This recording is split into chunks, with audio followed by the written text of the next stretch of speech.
নমস্কাৰ, মই মজিদ। বন্ধুসকল, পলকতা চাওঁ কিছু 9টা গুৰুত্বপূৰ্ণ খবৰ।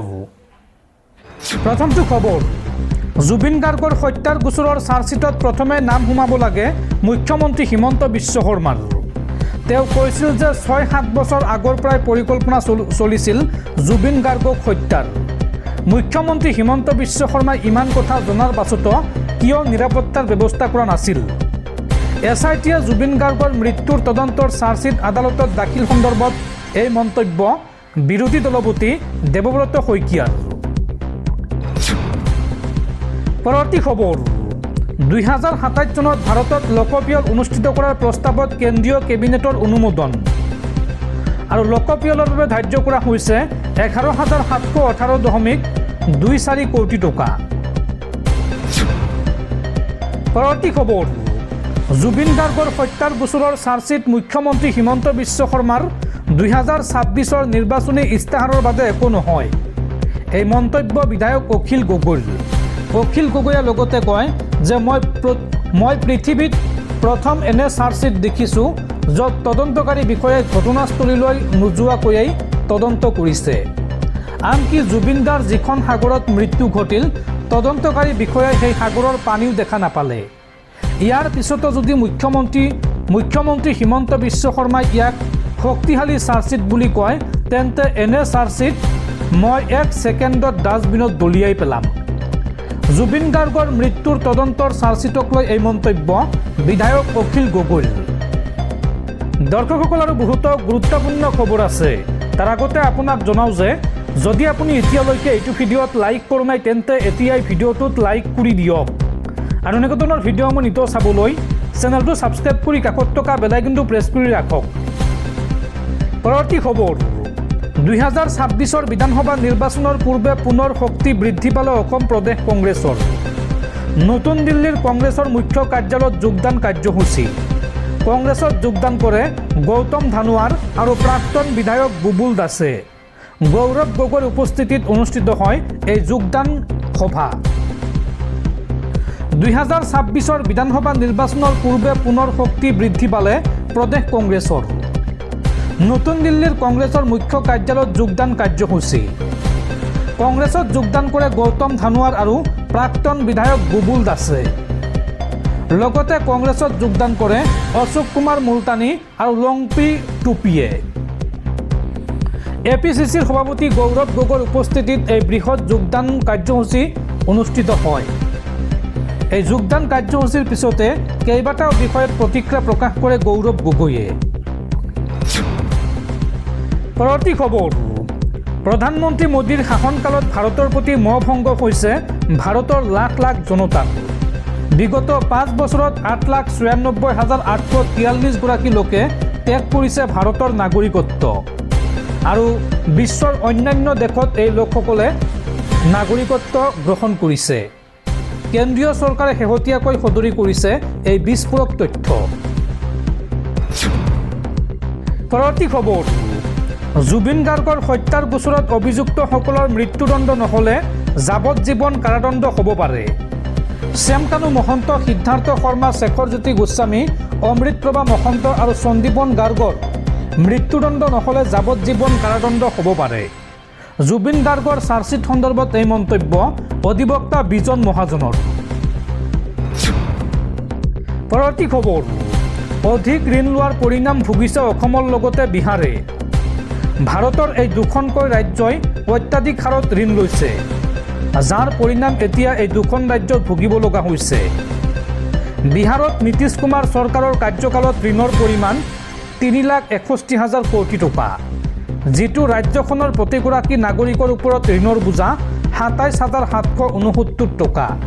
অৰ্থাৎ বিহাৰত আজিৰ দিনটোত এগৰাকী শিশু জন্ম হ'লে সেই শিশুটোৰ মূৰৰ ওপৰত ঋণৰ বোজা হ'ব 27,769 টকা। আৰু এই মুহূৰ্তত কেন্দ্ৰীয় চৰকাৰে সহায় নকৰিলে ৰাজ্যখনৰ 10 লাখ কৰ্মচাৰীয়ে দৰমহা পোৱাত অসুবিধা হ'ব আৰু বন্ধ হ'ব বিহাৰত বিভিন্ন উন্নয়নমূলক কাম। ঠিক সেইদৰে অসমত 31 মাৰ্চ 2025লৈকে ঋণৰ পৰিমাণ হৈছে 1,54,333.49 কোটি টকা, যিটো ৰাজ্যৰ প্ৰতিগৰাকী নাগৰিকৰ ওপৰত ঋণৰ বোজা হৈছে 42,418.58 টকা। অৰ্থাৎ বৰ্তমান সময়ত অসমৰ প্ৰতিগৰাকী নাগৰিকৰ মূৰৰ ওপৰত ঋণৰ বোজা আছে 42,418.58 টকা, যিটো আপোনাৰ ওপৰতো আছে বা মোৰ ওপৰতো আছে। এই বৃহৎ পৰিমাণৰ টকা লোন হিচাপে লৈছে ৰাজ্য চৰকাৰে। পৰৱৰ্তী খবৰ, জুবিন গাৰ্গৰ হত্যাৰ গোচৰৰ চাৰ্জশ্বিট দাখিল কৰাক লৈ মুখ্যমন্ত্ৰী হিমন্ত বিশ্ব শৰ্মাৰ ডাঙৰ মন্তব্য। মুখ্যমন্ত্ৰীগৰাকীয়ে কয় যে জুবিন গাৰ্গৰ মৃত্যুৰ তদন্তৰ চাৰ্জশ্বিট দাখিল হৈ গ'ল, এতিয়া গৌৰৱ গগৈৰ ফাইল খোল খাব। এই মন্তব্য মুখ্যমন্ত্ৰী হিমন্ত বিশ্ব শৰ্মাৰ।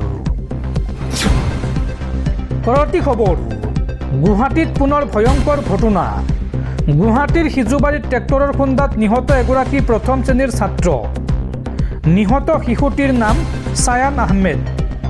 মাতৃৰ সৈতে স্কুটিৰে আহি থকা অৱস্থাত PWDৰ ট্ৰেক্টৰেৰে হয় সংঘৰ্ষ আৰু এই ঘটনাত গুৰুতৰভাৱে আহত হয় শিশুটিৰ মাতৃও।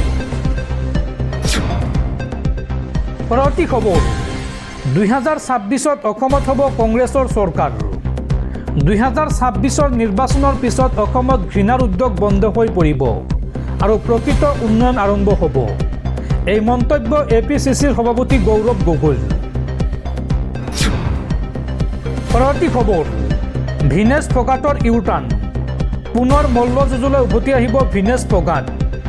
পেৰিছ অলিম্পিকৰ ফাইনেলত অযোগ্য ঘোষণা হোৱাৰ পাছতে অৱসৰ লৈছিল খেলুৱৈগৰাকীয়ে, কিন্তু এতিয়া পুনৰ মল্লযুঁজলৈ উভতি অহাৰ কথা ঘোষণা কৰিছে মল্লযুঁজাৰু ভিনেছ ফগাটে। পৰৱৰ্তী খবৰ, বাৰাণসীত শুভাৰম্ভ হ'ল দেশৰ প্ৰথম হাইড্ৰজেন ফুৱেল চেলযুক্ত যাত্ৰীবাহী জাহাজৰ সেৱা। বাৰাণসীৰ নমঘাটত দেশৰ প্ৰথমটো সম্পূৰ্ণ স্বদেশী হাইড্ৰজেন ইন্ধন কোষ যাত্ৰীবাহী জাহাজৰ বাণিজ্যিক পৰিচালনাৰ শুভাৰম্ভ কৰে কেন্দ্ৰীয় মন্ত্ৰী সৰ্বানন্দ সোণোৱালে। ভাৰতীয় আভ্যন্তৰীণ জলপথ প্ৰাধিকৰণৰ মালিকানাধীন 50জন যাত্ৰী কঢ়িয়াব পৰা এই জাহাজখন নিৰ্মাণ কৰিছে কোচি চিপয়াৰ্ড লিমিটেডে। পৰৱৰ্তী খবৰ, জুবিন গাৰ্গে ন্যায় নোপোৱা পৰ্যন্ত কংগ্ৰেছ দলে সকলো লক্ষ্য কৰি থাকিব। জুবিন গাৰ্গৰ মৃত্যুৰ তদন্ত সন্দৰ্ভত এই মন্তব্য APCCৰ সভাপতি গৌৰৱ গগৈৰ। নতুন দিল্লীত আজি এক সংবাদমেলত জুবিন গাৰ্গৰ হত্যাকাণ্ডৰ গোচৰৰ চাৰ্জশ্বিট দাখিল সন্দৰ্ভত প্ৰতিক্ৰিয়া ব্যক্ত কৰে অসম প্ৰদেশ কংগ্ৰেছ কমিটিৰ সভাপতি গৌৰৱ গগৈয়ে। সাংবাদিকে সোধা প্ৰশ্নৰ উত্তৰত গৌৰৱ গগৈয়ে কয় যে চাৰ্জশ্বিট কেনেদৰে দাখিল কৰা হৈছে, কি তথ্য আছে, প্ৰমাণসমূহ কিমান ভালদৰে SITয়ে সংগ্ৰহ কৰিছে, গোটেইখিনি কথা আদালতৰ বিচাৰ প্ৰক্ৰিয়াত জানিব পৰা যাব। সংবাদমেলত তেওঁ লগতে উল্লেখ কৰে যে বৰ্তমানৰ চৰকাৰখনৰ দিনত একাধিক ঘটনাত বিজেপিৰ সৈতে জড়িত প্ৰভাৱশালী লোকৰ বিৰুদ্ধে এজাহাৰ দাখিলৰ পিছত গোচৰ আদালতলৈ যায়, চাৰ্জশ্বিটৰ দাখিল কৰা হয় আৰু শেষত আদালতত সেয়া খাৰিজ হৈ যায়। গতিকে জুবিন গাৰ্গে ন্যায় নোপোৱা পৰ্যন্ত ৰাইজৰ সৈতে কংগ্ৰেছ দলে সকলো লক্ষ্য কৰি থাকিব বুলিও তেওঁ মন্তব্য কৰে। তেওঁ আৰু কয় যে মুখ্যমন্ত্ৰীয়ে বাৰে বাৰে কৈ আহিছে যে জুবিন গাৰ্গৰ মৃত্যু নহয়, হত্যা কৰা হৈছিল। আজি যি চাৰ্জশ্বিট দাখিল কৰিলে তাত নিশ্চয় প্ৰমাণ থাকিব। SITয়ে যদিহে দায়িত্ব সহকাৰে ভালকৈ তদন্ত কৰিছে তেন্তে আদালতত সেই অভিযোগসমূহ প্ৰমাণ কৰিবলৈ সমৰ্থ হ'ব। তেতিয়ালৈকে চৰকাৰৰ ওপৰত আমাৰ দৃষ্টি নিবদ্ধ থাকিব।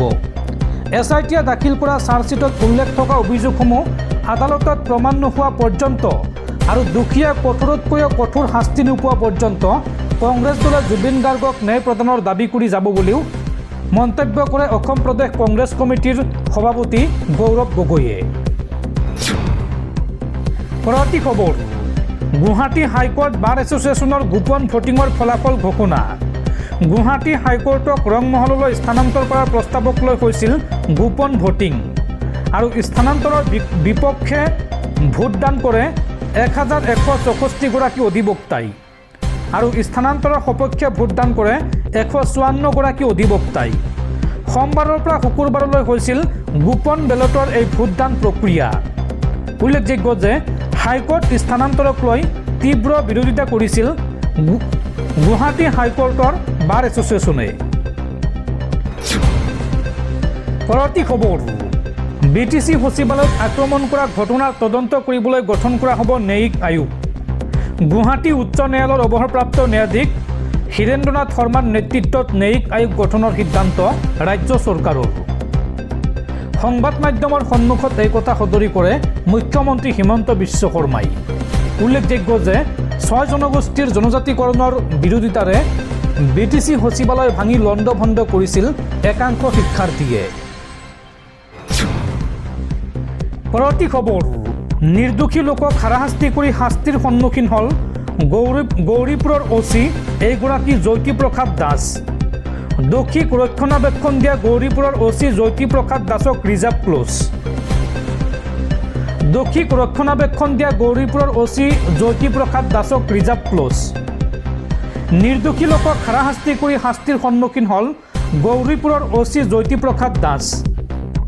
গৌৰীপুৰ থানাৰ ভাৰপ্ৰাপ্ত আৰক্ষী বিষয়া জ্যোতিপ্ৰসাদ দাসক ৰিজাৰ্ভ ক্লজ। পূৰ্বতে তামাৰহাট থানাত কৰ্তব্যৰত থাকোঁতে দোষীক ৰক্ষণাবেক্ষণ দিয়াৰ অভিযোগ। দেশী জনগোষ্ঠীয় নিৰ্দোষী লোকক হাৰাশাস্তি দি দোষীক ৰক্ষণাবেক্ষণ দিয়া বুলি অভিযোগ উত্থাপন হৈছে। এই সন্দৰ্ভত প্ৰতিবাদ সাব্যস্ত কৰিছিল ধুবুৰী জিলা দেশী জনগোষ্ঠী মঞ্চ, অসম দেশী যুৱ ছাত্ৰ মঞ্চ অসমৰ ধুবুৰী জিলা সমিতিয়ে। আৰু ইয়াৰ পিছতে তাৎক্ষণিকভাৱে ধুবুৰী জিলাৰ জ্যেষ্ঠ আৰক্ষী অধীক্ষকে ৰিজাৰ্ভ ক্লজ কৰে অচি জ্যোতিপ্ৰসাদ দাসক।